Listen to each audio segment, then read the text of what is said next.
everyone, and welcome to another Marketing Showcase Insight Sessions. I'm particularly excited for this one. Of course, my name's Ashley Jones, and I'm the event director at Marketing Showcase.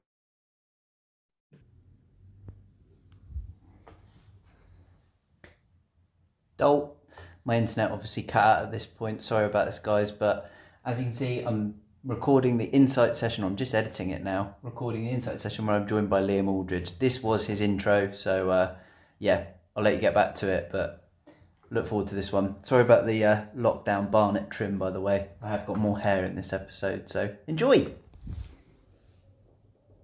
Liam Aldridge, and he's worked all around the world. We're going to badge him as an international marketing expert that's joining me today. He's been out to Dubai, which is one of my favorite places on the planet.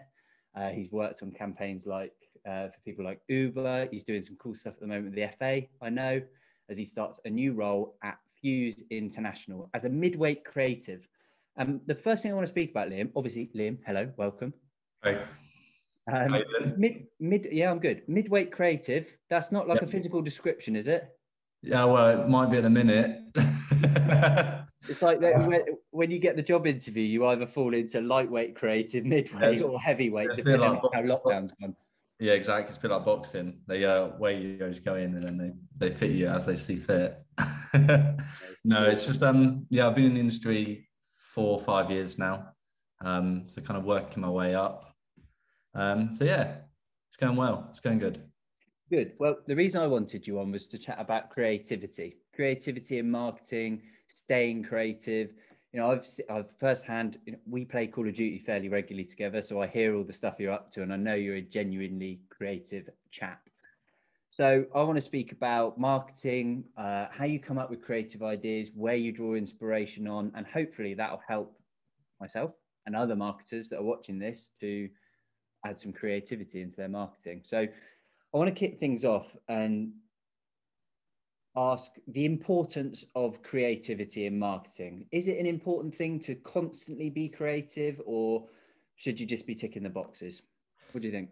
No, yeah, I think creativity is really, really important in marketing. At the end of the day, you'll see thousands of messages a day. You know, like you get all the hundreds of emails.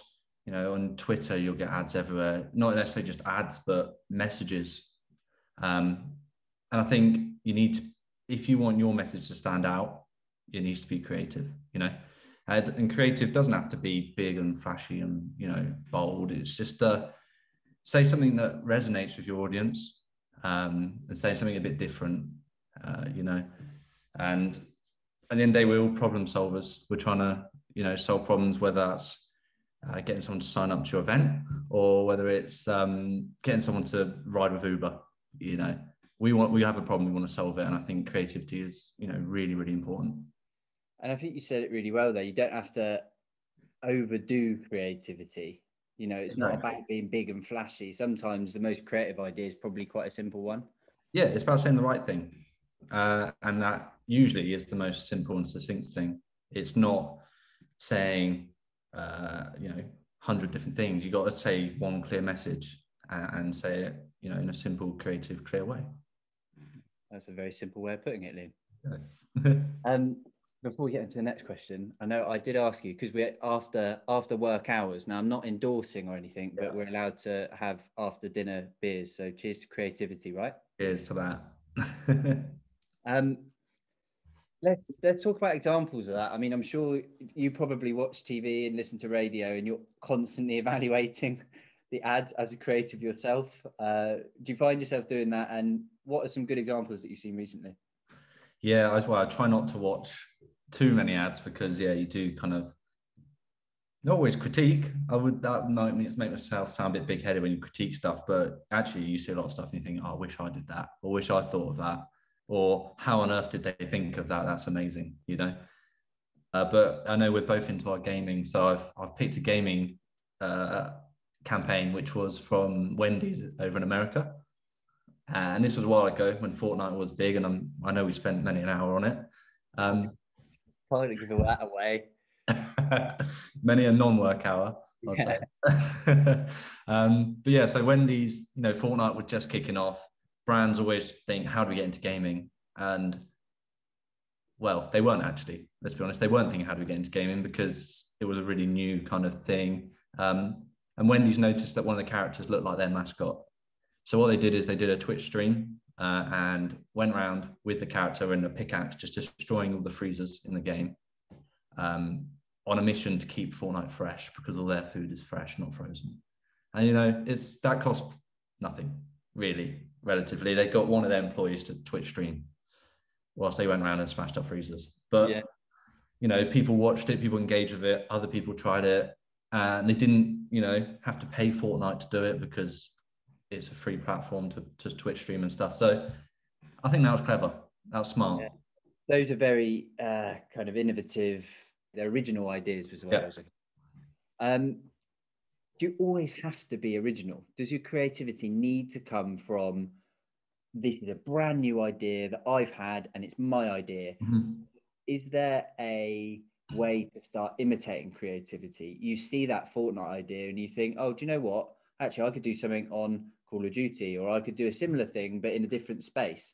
And can you draw inspiration from others' creativity without it being plagiarized? Yeah, definitely. I think, you know, nothing's original, really. If you get down to it, I did a dissertation on it about plagiarism, and there's a film called Everything's a Remix, and even just the title of that film, you know, everything is based on something else, really. Not unfortunately, because that's where you get your best ideas, or that's where ideas come from. You know, you see something, but I think the important thing is you see something and then you draw inspiration from it and create something new or better or different. It's always, I find it useful to look at past work, because you know, you've got all the D&AD annuals from years of advertising work. Flick through that and you might see something that is great, and you always want to do work that's great, and always looking at great work helps, I find. I made a note of, you know, Tarantino always says that his films are based on, like, he uses other directors like Sergio Leone as great inspiration. I think drawing inspiration from other places is perfectly okay. Just don't rip it off.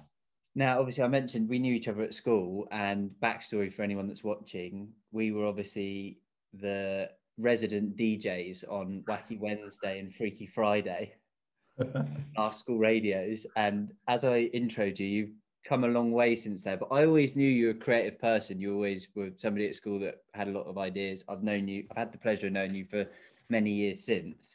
But how do you personally fuel your creative brain? How do you make sure that you're constantly coming up with good ideas? Do you feel pressure? Or do they just come to you? How does that work? I think that's a great question, because I do have days when I think there isn't an idea left in my brain. In fact, I've probably had that day today, and I've been feeling like that all day. Like, you do sometimes hit a wall and you think there is just not a creative idea left in my brain, but that's okay, because everyone has those. It doesn't mean you're not creative. It doesn't mean you're not a creative person. I do find maybe a deadline does sometimes help, because if you've only got, you know, you've got to come up with an idea, sometimes that kicks it. Maybe that's fear that causes it. I read a story about Paul Smith, the shirt designer, when he was catching a flight and his flight was delayed. Rather than sit there thinking, my flight's delayed, he went for a little walk around the airport and found a little button on the floor, which then he decided would make a great shirt button. And now he has colourful buttons on all his shirts, and he's a multi-millionaire fashion designer. Now, I've heard that story. I can't, you know, say that's true. You heard that. I've heard it. Yeah, Liam, you were saying about the deadline thing. Yeah. And I don't know whether you find this for you, but I certainly find this for me. If you set yourself fairly high standards, or you say, I can only output my best work, and you've got that 3-hour deadline, you've got some ideas, or you've got something that you really need to be getting on with, but you maybe think, well, that's an 8 out of 10. Do you let the 8 out of 10 idea go and just continue with it? Or do you sit there and wait until you've got that 10 out of 10 idea? That's really interesting, actually, because we always want the 10 out of 10, don't we? You always want the best idea. But I wouldn't beat yourself up over it, because sometimes you just might not get to that point. And actually the 8 out of 10, when you work on it, can become a 10 out of 10. This is the last question I've got for you, Liam, but it goes back to you touched upon it there, but how do you feel about when somebody says, I'm not a creative person? Yeah, I think that's everyone's creative, you know, everyone is. You might not be able to do a print ad in the same way someone else can do a print ad, but your creativity comes in different forms, you know. Everyone's got creativity in them. And I just think maybe it's a confidence thing sometimes, or not knowing how to unleash that creativity, or not realizing that what you're doing actually is creative. Like I said before, we are very critical of ourselves, and I think that can put a damper on your own creativity. I think I have days when I think I'm not going to come up with a creative idea, and I'm still trying. And I'm only earlier on in my career, I'm still trying to tell myself, no, I can, and I think that's a confidence thing. Yeah. I think it's just about finding how you unleash your creativity and what it's best aimed at. I think everyone's got it, and I think it's a very amazing, powerful thing once you start to use it more. And don't be afraid of it, because sometimes it might scare you, because it might be out of your comfort zone. But don't be afraid of that. I think it's a great thing. Yeah, lovely, brilliant words, Im. Look, I really appreciate you taking the time to speak to me. It's been so much fun to actually talk to a friend and do this with you. I mean, you say you're fairly early on in your career. I know you've done some amazing work anyway, so people have probably got to keep an eye on you. So again, thanks so much for joining me on this insight session to staying creative. And Liam, let's go play some Call of Duty, yeah? Let's do it. Cheers, mate. Thank you. Cheers. No pleasure.